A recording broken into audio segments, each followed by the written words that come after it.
एक रिवायत में आता है, हजरत सैयदना अब्दुल्लाह इब्न अब्बास रज़ियल्लाहु ताला अन्हु हुजूर अलैहिस्सलातु वस्सलाम के मुबारक दांतों का तज़किरा करते हुए इरशाद फरमाते हैं। अच्छा, एक बात यहाँ ये वाज़ेह हो जाए कि हुजूर अलैहिस्सलातु वस्सलाम पर जो काफिरों ने ग़ज़वा उहद में हमला किया और पाक नबी के दंदान मुबारक टूटे, बाद लोग ये समझते हैं कि हुजूर का पूरा दांत टूट गया था। ऐसा नहीं है, सिर्फ हुजूर के सामने वाले दांतों के कुछ किनारे टूटे थे, पूरा दांत नहीं टूटा। फिर आगे लोगों ने रिवायतें बनाई हुई है कि फिर हजरत वैसे करनी ने सारे दांत तोड़ लिए। ऐसी किसी किताब में, मोतबर किताब में कोई बात नहीं है।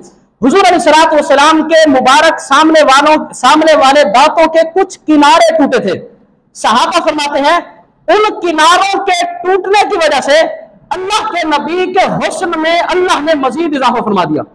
अब वो थोड़े थोड़े दांतों के दरमियान जो फासला बना, उस फासले का जिक्र हजरत अब्दुल्लाह इब्न अब्बास फरमाते हैं। क्या फरमाते हैं?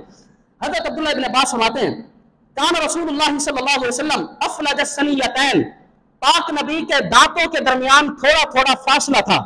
अब ये फासला सहाबा को क्या फायदा देता था?